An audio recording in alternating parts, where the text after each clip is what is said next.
Tonight, weapon recovered. Sarnia police announce arrests in last week's fatal shooting, but their main suspect remains outstanding. You will be arrested, and what should be occurring now is call a lawyer and turn yourself in. Plus, on the precipice of a majority, federal by-elections, a pivotal juncture for Canada's political landscape. I think the Liberal tent is stretched so far now that the fabric must be, I don't know, is it spandex? And no time to hesitate.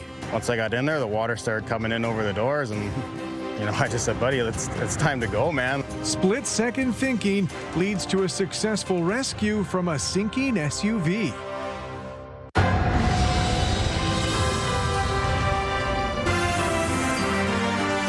CTV News with Carlyle Fiset. Good evening. Thanks for joining us. We begin tonight with an update from Sarnia police in their search for the people responsible for last week's fatal shooting. With more on the arrests they have made so far and the potential murder weapon recovered, here's Brian Bicknell. To Mr. Doe directly, I say that every time you go to sleep, know that there is a real possibility of being awakened to the light of a tactical team. You will be arrested, and what should be occurring now is call a lawyer and turn yourself in. With family members of 20-year-old Dane Nisbet on hand, Sarnia Police Chief Derek Davis vowing to catch the man police identify as the main suspect in Nisbet's shooting death. 24-year-old Kiwa Chin Doe of London is charged with second-degree murder, 2 counts of attempted murder, and 1 count of possessing a firearm while prohibited. So we have no information that the victims and the suspects were known to each other. 3 people have been arrested in connection with the incident so far, including 23-year-old Odom Richard Bunn of London, who was arrested in London on the weekend. He faces charges of second-degree murder and 2 counts of attempted murder. 19-year-old Ava Lee Lightheart of Sarnia faces several charges, along with 19-year-old Jonathan Osborne Walsh of Sarnia, who police say became involved after the fact. Meanwhile, another woman from Sarnia who had been out with the group was not charged. Police were also seen at Kiwa Doe's home on Booley Street in London on the weekend. Police say their involvement began a couple of hours before the shooting incident. Officers were called to an Exmouth Street restaurant about 11 Thursday night. That's where the principal suspect is accused of brandishing a firearm.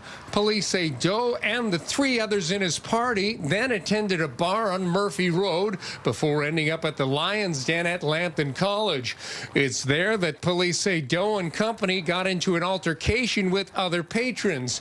The dispute led outside to the patio, where Doe was accused of pulling a Glock 45 handgun with an extended magazine, firing several shots and striking 3 people. Nisbet died after being shot while his 2 friends suffered non-life-threatening injuries. Police say the firearm that was used was recovered at a Point Edward motel. But it's my belief and the investigators' belief that this firearm is a smuggled handgun from the United States. Sarnia police say they're relying on enforcement agencies across the province to help locate and arrest Doe. With that, the investigation's ongoing. We are focused on the arrest of Doe, as has been mentioned, and that will not cease. Brian Bicknell, CTV News. 2 men in Huron County are recounting a rescue operation saving an elderly driver from a sinking vehicle. Scott Miller has more on what was otherwise a regular workday until they heard his cries for help. Last Monday, Nick Scheffelberger and Zachary Zell had just started work building a deck at a nearby house when they heard someone yell for help from Bayfield's Marina. They rushed to the scene to find an SUV in the water, rapidly sinking, with the elderly driver still in the driver's seat. See this guy, a car floating here, ripped through the fence here. It was nuts, and we obviously just had to react. Water was up to the driver's knees by the time Schaffelberger and Zell arrived, they say. The driver's foot was stuck under the gas pedal, which is what ended up sending his SUV careening through a fence in reverse, landing on a wooden dock before coming to rest in the water on the north side of Bayfield's Marina last Monday around 8 in the morning. He couldn't figure out how to open the sunroof, so I crawled in through the passenger window and got his foot freed. And once I got in there, the water started coming in over the doors, and You know, I just said, buddy, it's time to go, man. Nick jumped in the window. We got on top. It was really slippery. We pulled him out of the sunroof. There was another gentleman here, luckily, who was kind of trying to help us as well. And I'm just kind of hanging, trying to make sure the car, we were starting to float away, so I had to hold on to the dock as well as try and help Nick pull him out. And then Nick just muscled him out. We got him on the dock, and then the ambulance and the police showed up. As soon as we pulled him out, the car was gone in seconds, 3, 4, 5 seconds. It was gone underwater. So just glad it all worked out. It was a pretty easy recovery, so I'm grateful for that. Now, the driver miraculously didn't have any injuries, maybe a little bit of hypothermia and maybe a little embarrassed. Nick said he did talk to him, and while the driver didn't want to appear on camera, did say that he was very thankful that the two rescuers were there that day. It was gushing in pretty good. Like when I was in the car, I looked out the back window and you could see like the whole back window was underwater. The SUV was craned out of the water last Wednesday. The fence still has an SUV-sized hole in it, but all told, Monday's rescue could have ended up being a tragic recovery mission if not for Schaffelberger and Zell. We were here at the right time and be able to help out because I knew I didn't want to watch him just sink away and drown or deal with that. So, you know, we were going in no matter what. In Bayfield, Scott Miller, CTV News.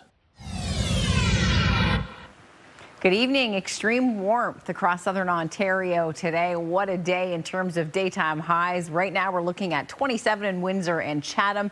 London 24 degrees, but you don't have to go too far northward to feel the cool air. Wyerton, it's 8, and in through parts of Grey and Bruce County, temperature is holding between 8 and 10 degrees. So that warmth continuing to surge northward today. Showers and thunderstorms associated with this weather pattern, and we'll have a strong line of storms develop tonight in and around Michigan, and that will be coming into southern Ontario. We'll talk about timing, but over the next few hours, if you are heading out for a walk after the show, looking good and holding warm. 19 degrees at 8 o'clock, 17 still at 10, and the potential for thunderstorms as we push past midnight. It's been windy out there today, but the wind's easing off. I'll take you through the extended forecast. We have more warm days ahead. Lots coming up. Back to you. Thanks very much, Julie. Former Woodstock Mayor Trevor Birch was back in court today pleading guilty to sexual assault. With the latest developments in this case, here's Nick Paparella. Following a mistrial in the summer of 2024, Trevor Birch, the one-time mayor of Woodstock, was set to go on trial on those charges again this week. But instead, he showed up with his lawyer at the London courthouse and pled guilty to sexual assault and assault. This case stems from an incident at a South London hotel on Valentine's Day in February of 2021 involving a woman he had an intimate relationship with. In an agreed statement of facts, Crown Attorney Artem Orloff told the court that when the woman refused to engage in sexual activity with him, Mr. Birch kicked her off the bed. He then pulled the victim out of the bed and onto the ground by her hair, and she slept on the floor. In this case, Birch is expected to be sentenced on June 16th. However, over the past 5 years, Birch has been in and out of court facing a number of different charges. On May 18th, he's expected back in court to be sentenced in another sexual assault case involving a different woman, after being found guilty on 2 counts. The Crown in that case is asking for a prison sentence.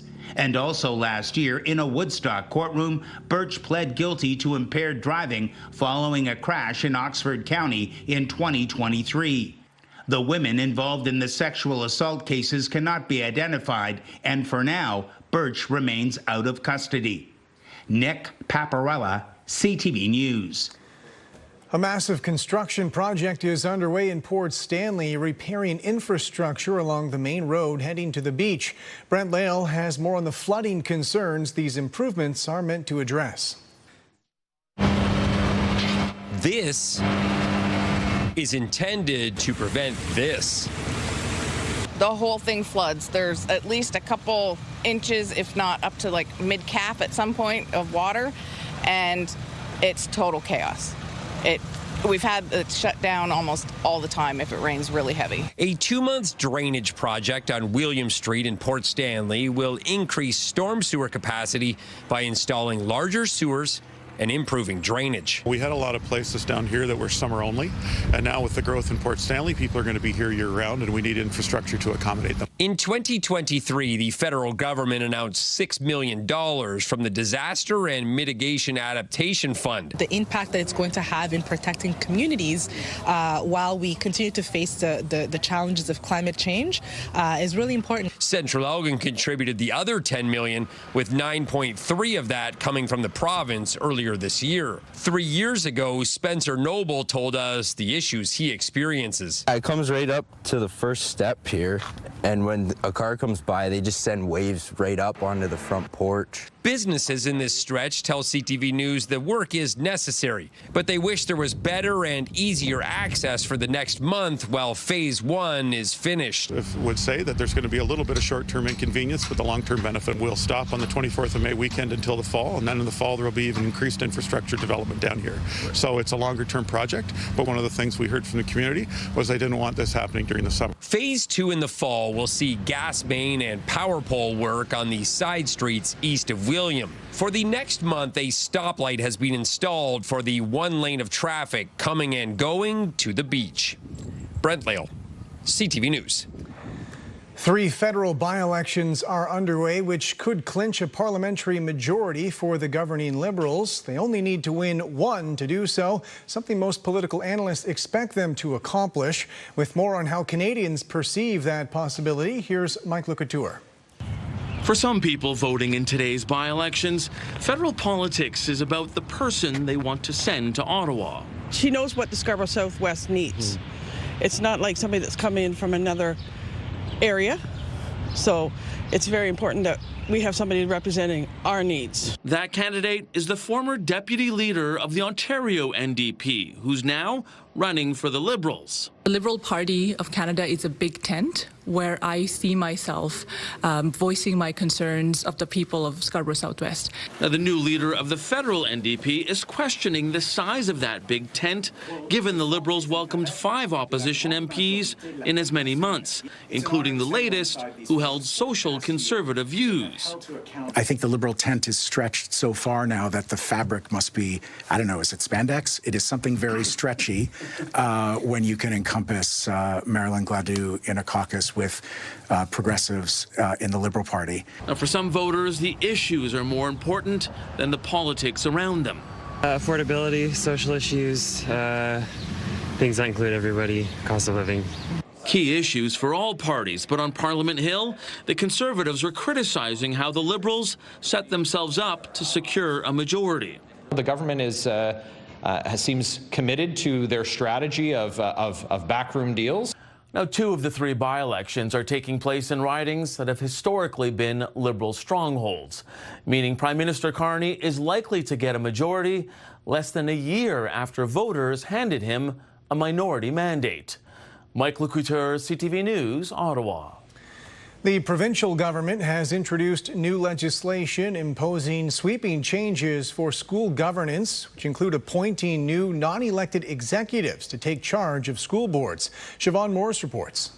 What are you painting today? After spending the last year threatening to eliminate elected school board trustees, the Minister of Education instead introduced a bill he says vastly reducing their ability to disrupt the system, vastly reducing their ability to cause division within the system. With more scrutiny on expenses, capping pay, and changing responsibilities. Paul Calandra stopped short of axing trustees for consistency and to stay out of court. No interest in opening up a constitutional fight or a charter fight. With protections built in for Catholic and French boards, the only board losing trustees is the country's biggest. The Toronto District School Board will drop from 22 trustees to 12. Keep in mind, trustees are sidelined while the board's under supervision, setting up some complicated election scenarios. If nobody wants to run because the board is under supervision, then that's fine. The ministry has the statutory powers to fill those vacancies, and we'll do it when we think it's necessary to do so. The opposition leader calls this an attempt by Calandra to make himself the emperor of education, give himself the ability to appoint, frankly, whoever he chooses, to whatever role he chooses.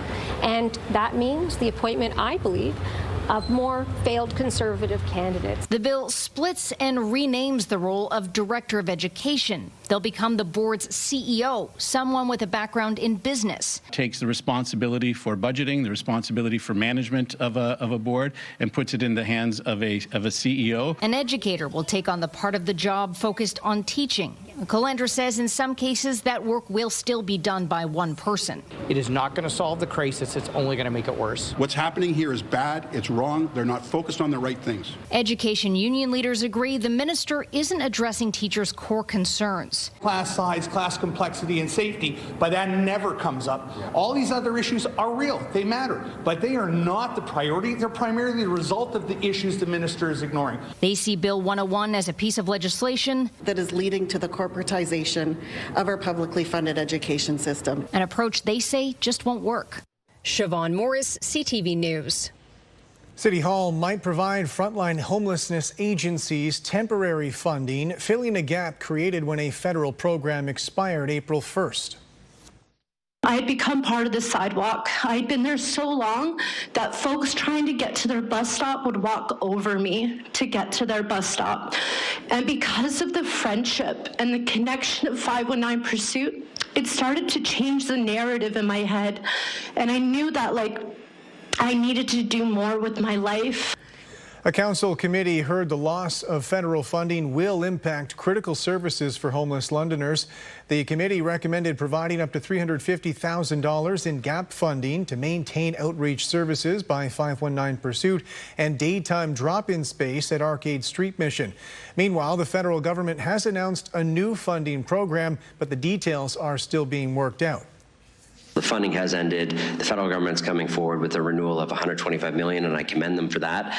But we got to provide some sort of stability in the interim so that the agencies can continue to operate while we see if we can apply that funding. A local gallery has opened up, providing a permanent space showcasing veteran artwork. It was created through soldiers channeling their experiences with PTSD. Sean Irvin has more on the fruits of their artistic labor, now available for sale. As he creates clouds on a canvas, James Agason reflects on how art has helped lift the dark clouds in his life. Like many veterans of the Canadian Army and policing, he lives with the scars of PTSD. You know, we're human, and we become lost is really what happens. A little more than a half-decade ago, that's exactly where James found himself. If I was isolated, like a lot of us were, I drank. I was a mess. But in 2022, James discovered peace through art. It helped him turn his life around and later the lives of countless others. This door leads to the concept he created in Port Stanley. Veterans Art Gallery and a wellness center where we help people transition from work life back into civilian life. The art taught and later displayed here is part of the healing process from mental and physical injuries suffered while in service. Some portraits depict an escape from the past, while others confront trauma. The pain that's in the paintings. And sometimes we can't tell our story to someone else, but we can tell it through painting. This veteran has found solace in each canvas. No judgment, no stories. You can come in. If you don't want to talk, you don't have to talk. While the Veterans Art Gallery is currently self-sufficient, it needs more funding to expand to meet the growing list of veterans looking to take part. But sales are up, with some portraits going for as much as $4,000. 40% of what's sold here goes back into programs, the rest to the artists who are elated when their work is purchased. So it brings you that pride. It brings you, your family sees you smile, and you know that helps everyone. In Port Stanley, Sean Irvin, CTV News.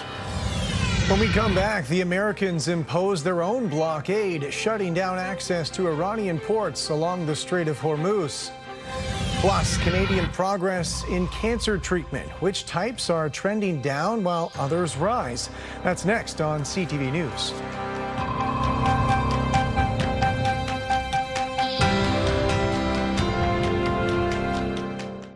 Download the CTV News app and stay on top of local stories as they unfold. We begin tonight with Ontario's latest. Customize your feed and watch live wherever you are. ctvlondon.ca, your home for news. Welcome back. American authorities are now blockading the Strait of Hormuz, restricting access to Iranian ports. There are now mounting international concerns about where the conflict goes from here after this latest escalation. Annie Bergeron-Oliver reports. Oil prices surged Monday above $100 a barrel as U.S. Navy ships began blocking the Strait of Hormuz, stopping all vessels from entering or exiting Iranian ports. We can't let a country blackmail or extort the world, because that's what they're doing. Since the war began, Iran has heavily restricted access to the Strait of Hormuz, a key waterway through which 20% of traded oil normally passes. President Donald Trump says the U.S. doesn't need the strait and that his latest move in the region will get Iran back to the negotiating table after talks broke down this weekend over Iran's refusal to end its nuclear program. Iran will not have a nuclear weapon. And we agreed to a lot of things, but they didn't agree to that. And I think they will agree to it. I'm almost sure of it. In fact, I am sure of it. If they don't agree, there's no deal. The new U.S. blockade seeks to starve Iran of an estimated $200 million a day in oil reserves, a form of economic pressure experts say could backfire. Iran has threatened to strike any vessel that it believes is violating the two-week ceasefire. Absolutely, we're escalating the conflict. And that is really the intent, escalation. But to what point? Experts say the blockade likely goes against international law, and several U.S. allies, including Spain, France, Turkey, and the UK, have criticized Trump's move. My guide from the start of this conflict has always been our national interest. That's why we stayed out of the war and why we continue to stay out of the war. Economists say Canadians can expect to see higher inflation over the coming months, even if this fight over the strait is somehow solved within days. Annie Bergeron-Oliver, CTV News, Ottawa.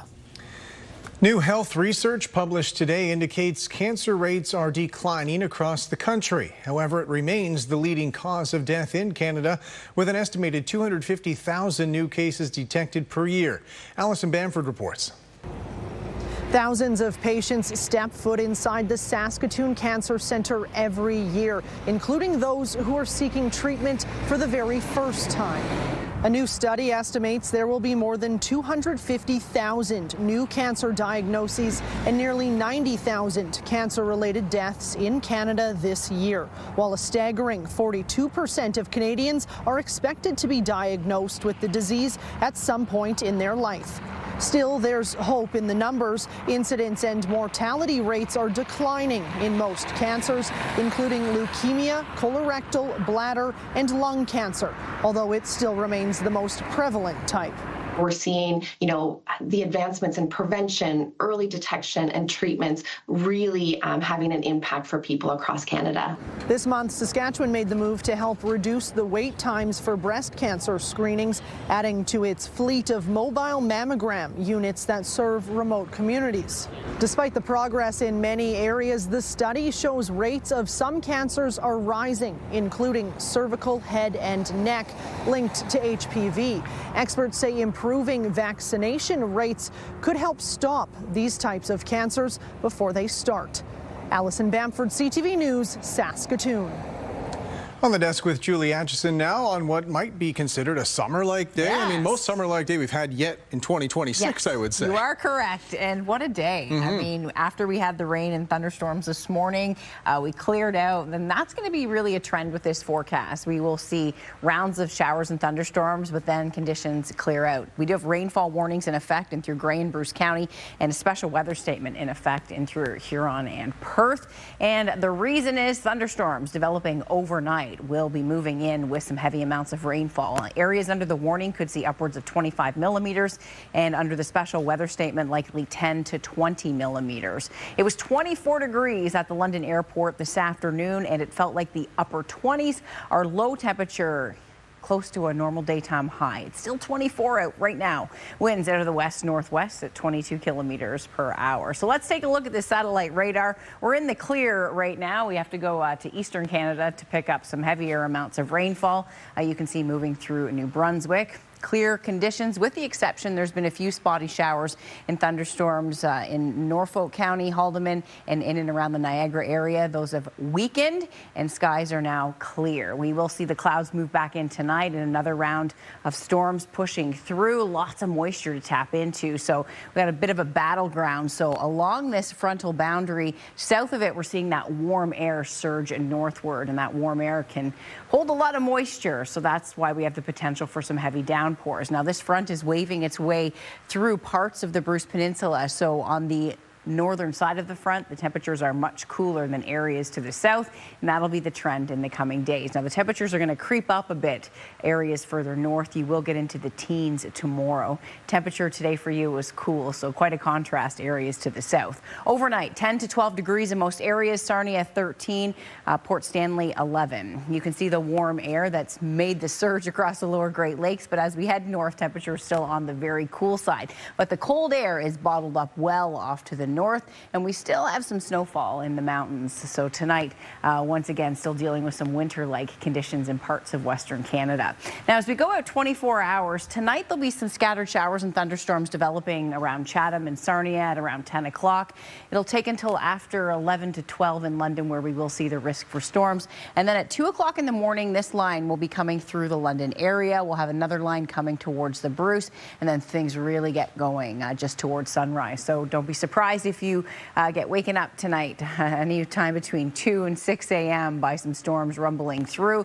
And again, there's lots of rain associated with it. The main risks are the heavy rainfall, which leads to some localized flooding in low-lying areas. And that's what we'll be expecting to happen through the overnight and early tomorrow morning. But as we head into the afternoon, you can see conditions nice and calm. So get through that rain in the morning, and then you can get outside and enjoy some beautiful warm weather, and we'll get back into a bit of sunshine as well before the next round comes in. Forecast model reading close to 45 millimeters towards Godrich. So this is reading a heavy storm coming in. So parts of southern Bruce County and northern Huron County, you're going to get some heavy rain tonight. Your Tuesday forecast, risk of storms in the morning, but then breaking out, the probability drops off. Once again, the high 22 degrees and the low 20s, and it'll feel even warmer than that, feeling like 27. 21 degrees with showers in the forecast Wednesday, wet and windy Thursday, and a mix of sun and cloud on Friday. Temperatures hold mild all week until Sunday, and then the temperatures take a dive and the pattern shifts, and we're back into some cool air. 6 degrees a week out. Forecast models showing potential for some flakes of snow, but well north of London. But Midwestern Ontario, you could see things shift for you early next week. Rain, thunderstorms in the forecast overnight, first thing in the morning, then cloudy with breaks, warm tomorrow afternoon, and then another round coming in as we head into Wednesday morning. Showers Thursday, clearing Friday, and then showers on Saturday. So you need to be prepared. Carlyle, this is a forecast where heading out the door, just make sure you have your umbrella handy and a rain jacket. You could get caught in some showers. Lots of instability in the forecast in the coming days. Be prepared. All right, Julie, thanks very much. Still ahead, travel advice in the face of rising jet fuel prices. Why it might be better to book sooner than later for summer vacation plans.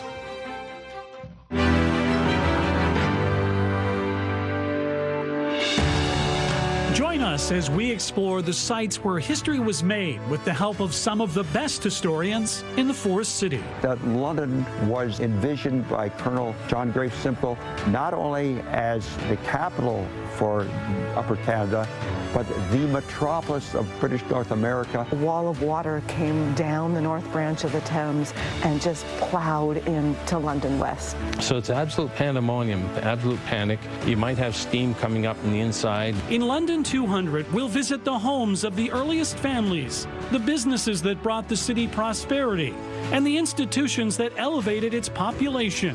We'll also visit the spots where desperate innovators assisted the lives of those fleeing oppression and those fighting for their lives. That is where Banting had his eureka moment, and what he thought of that night has actually made life possible for millions of diabetics. Join us for London 200, beginning Friday.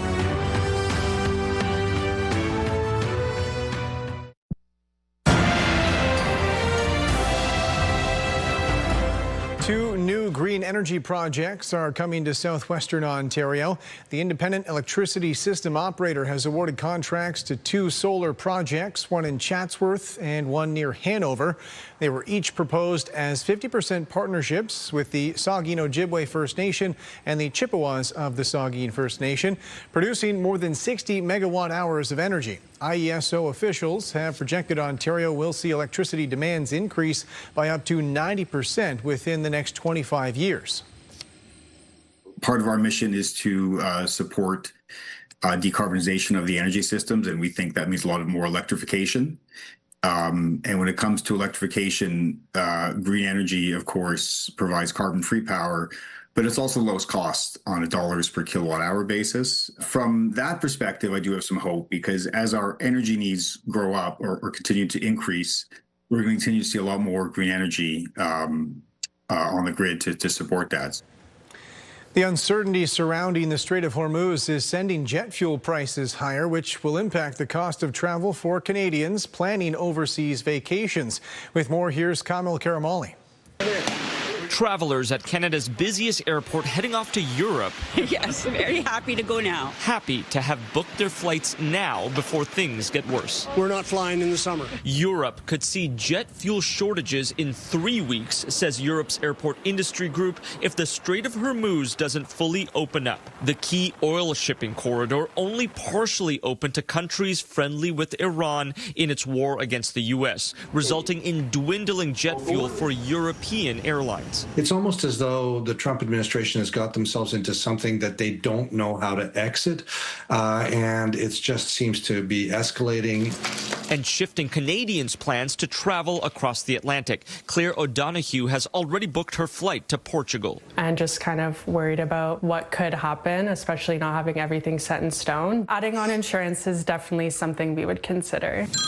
Canadian travel agents fielding phone calls on how to navigate this summer travel season. What we're seeing most of is hesitation. People, if they're still planning in the planning phase, they're just pausing. But their advice is to act now. Book early. Flights will never be less money than they are now. And pay a bit more for that travel insurance while leaving extra room for any connections. Where you're not having to catch the cruise ship the next day after you land, because if that flight does not leave that day, you're out of luck. Travel agents have noticed a major shift in Canadians boycotting the U.S. after the trade war and flying to European destinations instead. Some who are also considering exploring Canada, rethinking that plan as well. Many kind of consider, oh, maybe we'll go on a road trip this year, and then they realize how much gas costs for their car as well. And Canadian Airlines telling CTV News they expect the cost of jet fuel to continue to rise, but even with the higher prices, there still should be enough for upcoming flights, not anticipating a fuel shortage for now.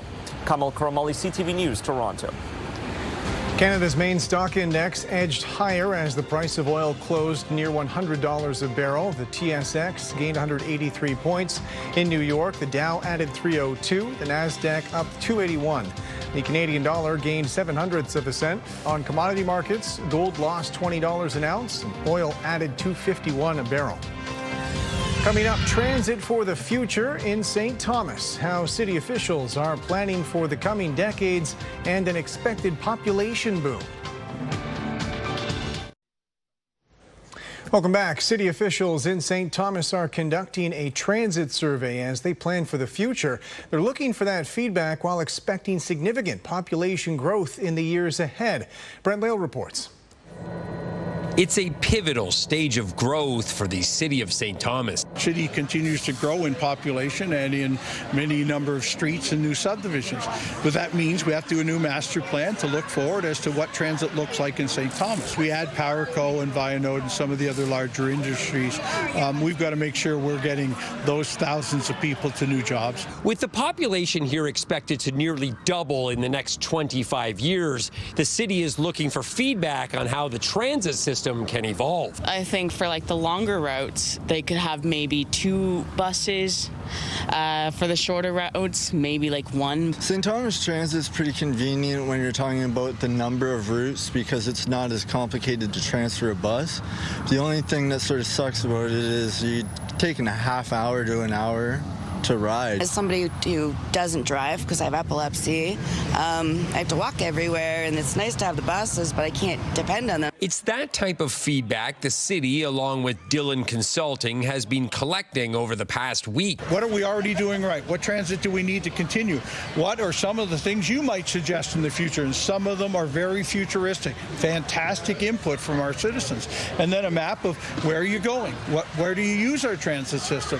Look, if we don't collect this kind of basic data, we can't get it right. When Preston first ran for mayor 8 years ago, they didn't have Sunday service or even transit past 6 p.m. Since then, they've increased transit hours, added an app for service, and even a regional connection. We've added transit back and forth to London, and we want to continue to add to that. And we think there's some other places we need to go, whether it's St. Thomas to Port Stanley or St. Thomas to Elmer. But it's far better to listen to the people who use the system than it is for us to sit up at City Hall and pretend we know. Brent Lale, CTV News. The provincial government is introducing legislation to increase WSIB benefits for injured workers. For too long, 65 has been a discriminatory age cap, and that changes. That changes with the introduction of this bill, because right now we know that those benefits stop when a worker turns 65, regardless of whether they plan to keep working. But Ontario's workforce is changing, and today we know that more than 440,000 Ontarians aged 65 or older are still in the workplace. More people are working longer, contributing their skills, mentoring the next generation, and keeping our economy moving. According to Stats Canada, nearly 450,000 Ontario seniors were still in the workforce in 2025. The legislation would also see the WSIB loss of earnings benefits increase from 85% of a worker's take-home pay to 90%. Government officials say an injured worker who makes $60,000 a year would receive about $2,400 more in benefits over the course of a year. A historic double this weekend at the Masters as Rory McIlroy secured back-to-back green jackets. Rory is a rare repeat winner at Augusta. McIlroy finished one stroke ahead of Scottie Scheffler, the world's top-ranked golfer. The 36-year-old from Northern Ireland is the first person to win consecutive Masters since Tiger Woods in 2001 and 2002.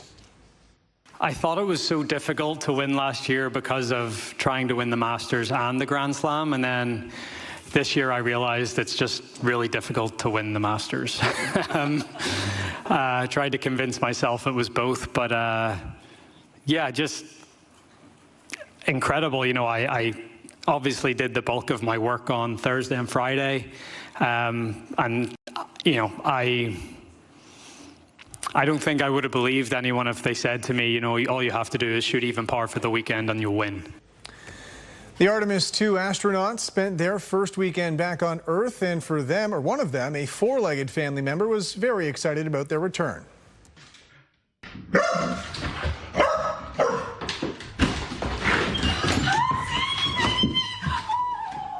That's Christina Cook reuniting with her dog Sadie. Cook, along with her Artemis crewmates, safely landed back on Earth Friday night after their 10-day trip around the moon. Spring flowers are starting to bloom. Thank you so much, Carol Ann White, for sending this photograph, and temperatures on the very warm side. As we move through the week, rounds of scattered showers and thunderstorms with the potential for some heavy rainfall. A massive shakeup in European politics as Hungary's prime minister was resoundingly defeated in a weekend election. Nehéz és könnyű, szép. Viktor Orban had been in power for 16 years. He conceded defeat after what he called a clear and painful election result. Thousands of supporters gathered to celebrate the opposition party's victory.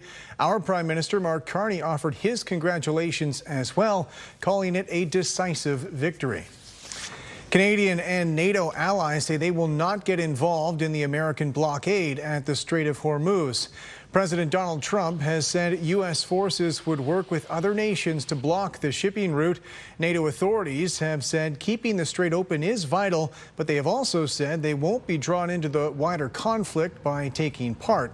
It's a point of friction analysts point out may further motivate Trump to withdraw the U.S. from the military alliance altogether. Pope Leo has responded to criticism from Donald Trump after the head of the Catholic Church demanded political leaders negotiate for peace.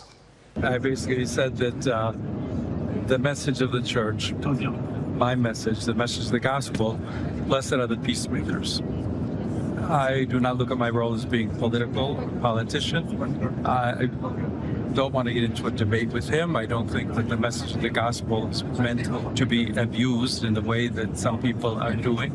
And I will continue to speak out loud against war, looking to promote peace, promoting dialogue and multilateral relationships among the states, to look for just solutions to problems. Too many people are suffering in the world today. Too many innocent people are being killed.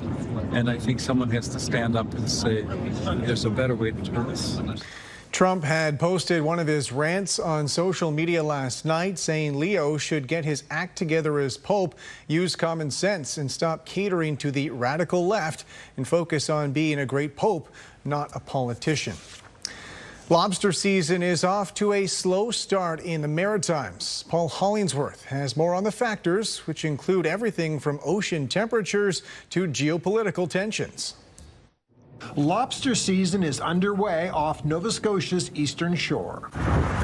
This week, Jamie Osborne laid 250 traps. Osborne worries the water temperature in the North Atlantic is still too low for good fishing. The catch is not very good. Everybody will tell you the same thing. A bad catch results in low supply, which usually increases the price of lobster. This week, it's selling for as high as $16 a pound. This food expert says there are other issues casting a dark cloud over the lobster industry. It's beyond problematic. The war with Iran continues to drive up global fuel prices. Fuel surcharges are now adding to the overall cost of transportation. An initial impact of higher freight rates by the range of 25 to 30%. The lobster industry was hoping for smooth sailing after the removal of China's 25% tariff. According to Stuart Lamont, the financial landscape is now arguably getting worse. Trucking, transportation, packaging, there's very little that hasn't been negatively impacted in the last month to 6 weeks. Those added fees may drive up prices even higher. Lobster is Nova Scotia's top seafood export. For those who work in the industry, when it comes to covering expenses, the challenge is how much to charge without charging too much and risk turning off customers. We've had prices in recent years which weren't acceptable to the harvesting sector. Sylvain Charlebois says because lobster is a specialty item, people around the world will still likely pay a lot to get it. The problem are costs for harvesters. That's the problem. He fears those who work at sea and catch lobster will take the biggest financial hit because of the high cost of fuel. Paul Hollingsworth, CTV News, Eastern Passage, Nova Scotia. More than 1,000 actors, writers, and directors are voicing their opposition to the proposed merger between Paramount and Warner Brothers Discovery. It's a deal worth more than $110 billion. In an open letter, the entertainment workers say consolidating the two legacy studios would further reduce jobs and movies, creating fewer opportunities while increasing costs and decreasing choice for audiences. It also says the merger prioritizes the interests of a small group of powerful stakeholders over the broader public good. Representatives for the two studios have not yet commented publicly on the letter. Former pop star Britney Spears has entered rehab a month after she was arrested on suspicion of impaired driving. A representative for the singer says she checked into a treatment facility voluntarily. She's also expected to appear in court to face the charge in May. Spears was accused of showing signs of impairment after she was pulled over for driving erratically. London's top stories. We have breaking news tonight out of Ottawa. The latest in the breaking news alerts. I'm tracking an area of severe weather. It'll start. And watch live. A development now to a story from City Hall we brought you. Download the CTV News app. Welcome back. Finally tonight, a shift in Canada's seasonal transitions is becoming more apparent. New research suggests our summers are starting sooner and lasting longer. With more on the findings, here's Andrew Johnson. A lot of people look forward to summer when it starts to look like this. I do personally because I do like the warm weather. We know summers are getting hotter, but new research led by the University of British Columbia shows they're also starting sooner and ending later. I sort of began with the sense that, summers feel different than they did when I was a kid. This is my perception. Can we actually look at the data and see if this is true? They dug into temperature data between 1990 and 2023, focusing on the number of days that reached average warmth for the hottest part of the year. The number of summer weather days are increasing in length 1.5 times faster since 1990 than before that. The study finds summer weather is lengthening fastest in Sydney, Australia, adding 15 days per decade. Toronto summers are expanding by 8 days per decade. In Bellingham, Washington, just outside Vancouver, each decade summer is growing by 6 days. If you're someone who also has a sense that summer arrives more quickly, you're not wrong about that either. We found that the shoulder seasons are shrinking. So the time from spring to summer and summer to fall is becoming much more abrupt, those transitions. He says that could throw off cyclical transitions, such as when flowers bloom and pollinators become active, the speed of snowmelt, and flood risk. More examples of a changing climate on the minds of many students on the UBC campus. I'm really concerned. It is a little bit worrying to see the kind of state that we're in if we don't take any action right now. Researchers say now is the time to adapt to the new patterns, which are contributing to everything from more wildfires to increased energy demand for cooling off. Andrew Johnson, CTV News, Vancouver. And that's it for us. Thanks for watching. For your latest local headlines, you can always head to our website. I'm back tonight with your late news at 11. Bye for now.